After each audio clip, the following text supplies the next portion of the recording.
Alright.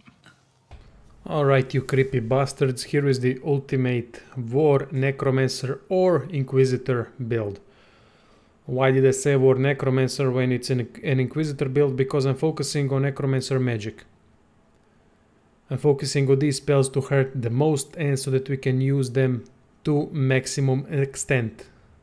I know there is a summoning Necromancer build that is really powerful, and that's why I do not want to do the same thing. There's no point in copying others. I want to create my own stuff. So here it is. The thing that I'm focusing on is intelligence. Every necromancy damaging ability, that is offensive spells, scale on your level and receive bonus from intelligence. That is Decaying Touch, Mosquito Swarm, Infect, and Grasp of the Stard if you're using the high-end version of Inquisitor. If you were just starting and you want to create this build, then I would suggest putting points into strength before intelligence, and later on when you get some more spells and when you get to Skin Graft, this spell over here, then I would suggest that you switch it around to this setup. Up until the Skin Graft, get strength as much as you can. From the gear, I'm using two-handed sword. You can use any two-handed melee weapon, doesn't matter, as long as it's not a staff for this particular build. Focused on getting critical chance on this bloody thing. I do have plus 20% critical chance, which means a lot. And you can also put Mystical Giant Masterwork runes, that is Masterwork rune with Mystical Frame that gives you plus 3 wits. From the gear, I've stayed true to the original preset of the Inquisitor, which is Mage Gear. Mage Gear will give us more intelligence because mostly intelligence gear has that plus intelligence attribute on chest pieces and helmets. And every point counts. On other stuff, get the things that will buff your wits the most. I only put 1 point into wits. I don't even know why I put 1 point. But anyway, from gear I got plus 25. My critical chance without even focusing on wits is 65%. Simply from gear, from Hothead, from Ingenious, that is human race talent. It is possible getting crit up without focusing on wits. If I had an open slot here, I would get it plus 12% higher with Giant Flame rune. So it would be at 77. Our melee attacks will scale from strength, our magic will scale from intelligence.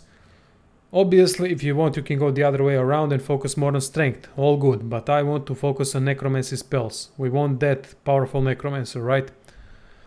From combat abilities, get Warfare to maximum. I'm missing 1 point, fucked it up, but doesn't matter. Why Warfare to maximum? Necromancy skills scale with Warfare. So if you have higher Warfare, it will actually affect how much damage you do with Decaying Touch, Mosquito Swarm, and Infect.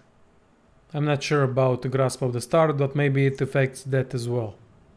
The rest of the points put into two-handed and couple of points into Necromancy. 3 is enough for any kind of version, unless you want to use that Bones of the Necromancer, Totems of the Necromancer, I don't know what the hell that name is, but that skill sucks, so I would not suggest using that. At least it sucks from what I've seen. Maybe you can buff it, but it doesn't matter. This is better setup.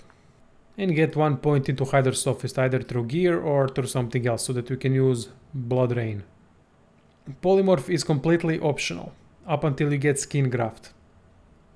From the beginning of the game, focusing Warfare and putting 1 point into Necromancy would be the best thing. Occasionally put some points into two-handed when you can, but these two should be prioritized. Necromancy, 1 point only in Necromancy and the rest into Warfare.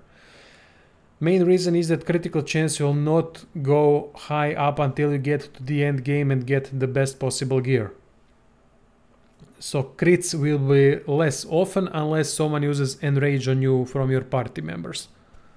You can use Enrage on yourself, but then you're losing 2 action points by doing that, so be careful in party with that setup.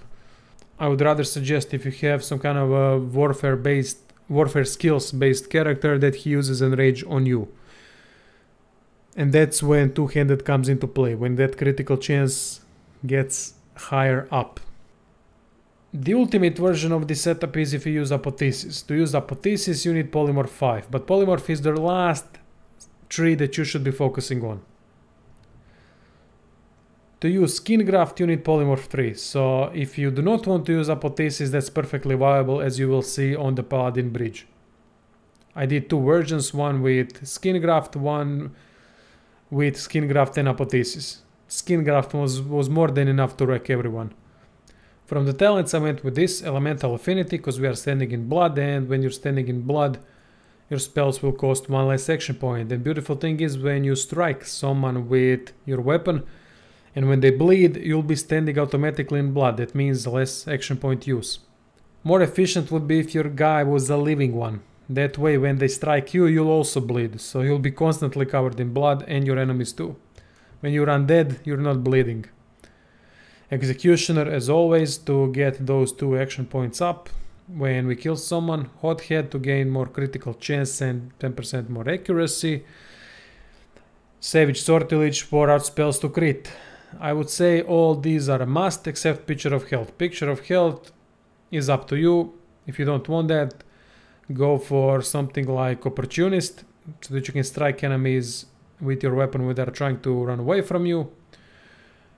Leech is not needed, you're constantly healing through Necromancy skills, so it's completely useless. And considering what I've seen so far from Leech, the heals are not that great when you're running through blood, and we don't want to run, we just want to kill stuff. But if you want, you can use it, I mean, up to you. Living Armor in this case is useless because we have a lot of magic armor as it is. The problem is physical armor, not magic armor. And that's the whole setup. I'd say that from the beginning of the game you should focus on these simple skills to get first. Whirlwind, Battle Stomp, Blitz Attack, Phoenix Dive, Bloodsucker, Bone Cage, and the rest of the beautiful things that you can get from this Necromancer tree. These are the essentials, really. You can switch around some of the warfare stuff if you don't need it, but I tend to use all of these skills. Living on the Edge and the Death Wish are extremely powerful combination that you can use on other party members if you do not want to use it on yourself. Then later on you can add, when you get to that point, Skincraft and Tick of the Fight. Fantastic combination, especially when you combine Tick of the Fight and Death Wish. God damn, the bonus is insane. When you get to a point when you can use Grasp of the Starved, then go for both of these, add some more points into memory slot and just add Grasp of the Starved. If you want the ultimate setup, the last one possible, then really the only thing that you need is Apotheosis next to Grasp of the Starved, Skin Graft, Tick of the Fight, and the other Necromancy spells. Put some more points into memory, obviously, so that you can use all of these. And that's it, now you know how to build it from beginning to the end. From Polymorph tree, some things that are optional that can be used in this setup are obviously Chameleon Cloak, as always, Chicken Claw, and Tentacle Lash. Tentacle Lash in this setup is very powerful. One more thing that is really useful is Heart of Steel. We are lacking physical armor, and we can help ourselves by using Heart of Steel, mainly if you're playing this as a solo build. If you're playing this in a group, then maybe there's no need for that. In group, there's always one guy that is good in Geomancy, at least it should be, that can put Fortify on other party members and restore their physical armor. Really, these are small things that you can decide for yourself. I would completely neglect Fortify with this setup if you want to play solo, and go for Heart of Steel instead, so that you don't put unnecessary points into Geomancy. And that's it. Now the only thing that's remaining is to go test all of these things out. Alright, my beloved bastards, let's test this on a typical testing route, Paladin Bridge. Let's see how this will stack up. Already cleared this once with this build, no troubles, but yeah, that can backfire quickly. Just going to switch some skills. Forgot to put in Skin Graft. And let's start the battle. Before the beginning I'm going to use Heart of Steel, cause my physical armor is shite.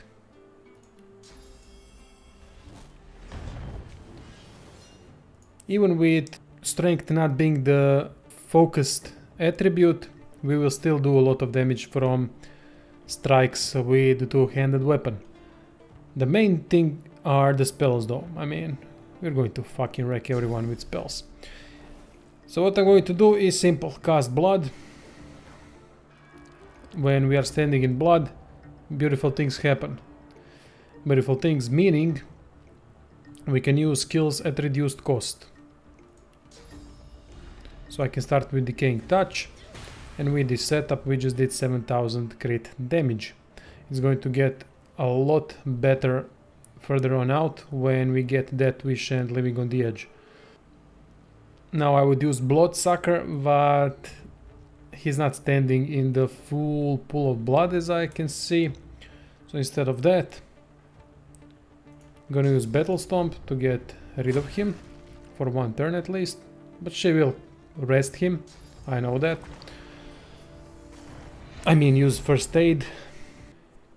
Now I can start focusing him with my spells again. To get some kind of a boost to my damage, I'm going to use Stick of the Fight. He's going to help a lot. He's got 4000 health remaining, one mosquito swarm, and he is dead.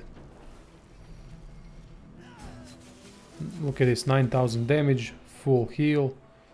Beautiful, right? Cool thing about it, if you're using polymorph skills later on, if you've added it to the mix, it's going to benefit greatly from this setup. Damage was beautiful, as always.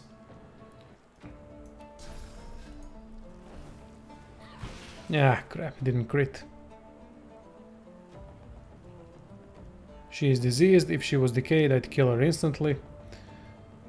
But that's not the case. Instead, I'm gonna put Shackles of Pain, so if anyone attacks me, she's gonna be dead instantly. So this is the first basic setup that you can use throughout the game until you get the most powerful source point skills. The only thing that I'm going to use here is Stick of the Fight and Skin Graft, but they are acquirable, I believe, through Driftwood already, so shouldn't be a problem, but I'm not sure. I think it depends on the level that you are when visiting vendors. So this is a low-end setup where we are struggling, we should be struggling with our weaker skills.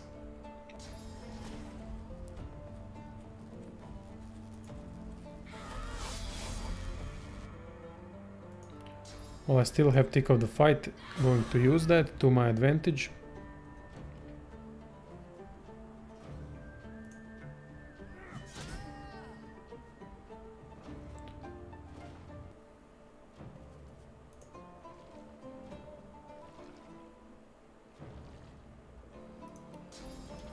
This thing will die otherwise in the first turn, so I'll just do some kind of damage, doesn't matter.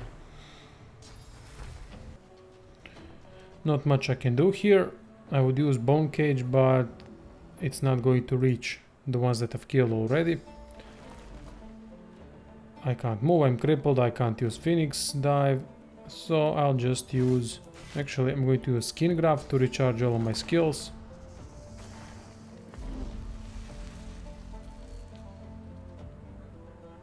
I'm gonna cast another Blood Rain. You'll see why in a second.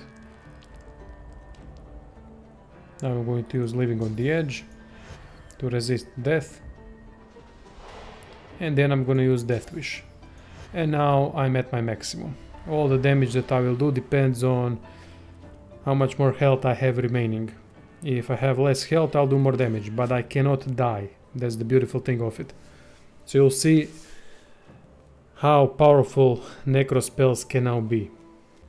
I did fuck up the rotation though. I should have used Living on the Edge and Death Wish, then use Skin Graft to recharge. Yeah, I fucked up, sorry. Live and learn. When you have many skills, you tend to fuck things up, unfortunately. So we're gonna go here. Use Stick of the Fight. Now who we're gonna kill first? Where is the defender? Here is the Paladin defender. Let's use Infect on him. Wasn't a crit, but it was a normal 7000 damage hit. And the sucky thing is that I'm going to get provoked now, which is not good. Oh, for fuck's sake. They are annoying with these teleportations.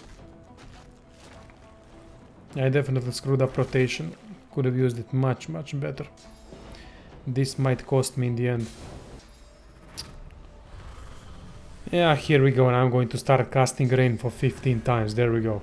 Fucking stupidity of this game sometimes.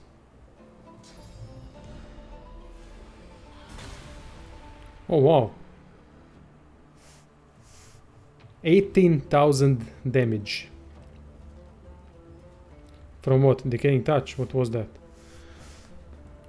I have no... Decaying Touch, yeah, but he used the scroll version. He did not use the one here. And because I killed him, I've lost Taunted, so I can now focus on other fools.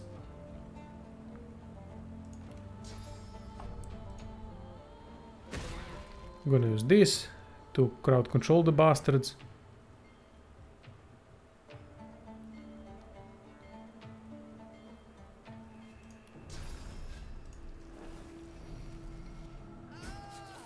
Look at the damage, absolutely ridiculous. I'm gonna use Heart of Steel, Bone Cage not yet.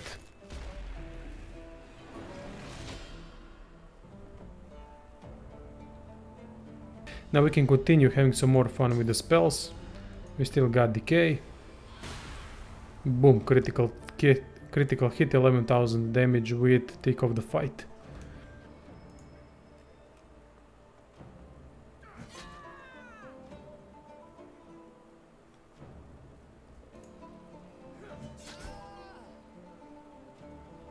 Beautiful thing about this setup is that you're probably gonna stand in blood all the time.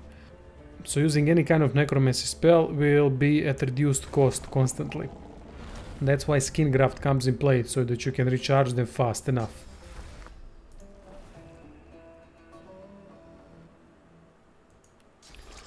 Let's use Atrophy on Paladin. Markswoman. Can you see the damage? It's absolutely ridiculous, I'm loving it.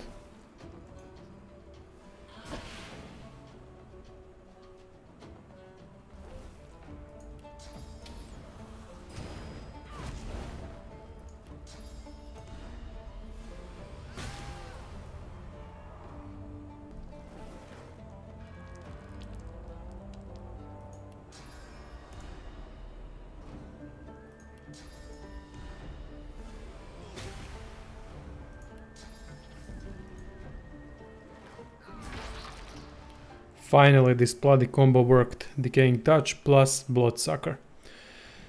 So there you go. Now I'm going to show you the ultimate, the end game version, what you can do with this build. What I'm going to do is simple. It's only the matter of rotation.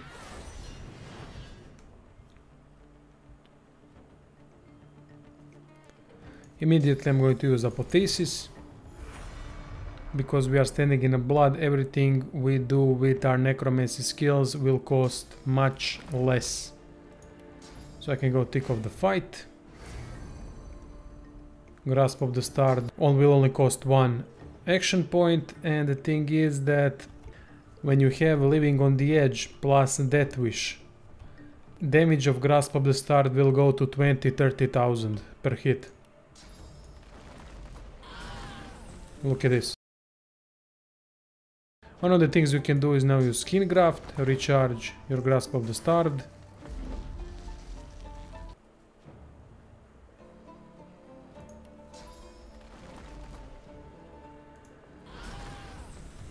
And there you go. It's a simple thing that you can pull off in any combat. It's just a matter of getting the opponents bunched in together so that you kill all of them. I think you get the point. How powerful Necromancer can be in this war setup. I still have some testing to do for another Necromancer build, and I will come back with that setup as well to see how that will work. That would be it. Thank you all for watching. Don't forget to check out the description place for possible donations and information on other channels. Special thanks to my patrons. Hope you enjoyed the video. See you soon. Toodaloo, motherfucker.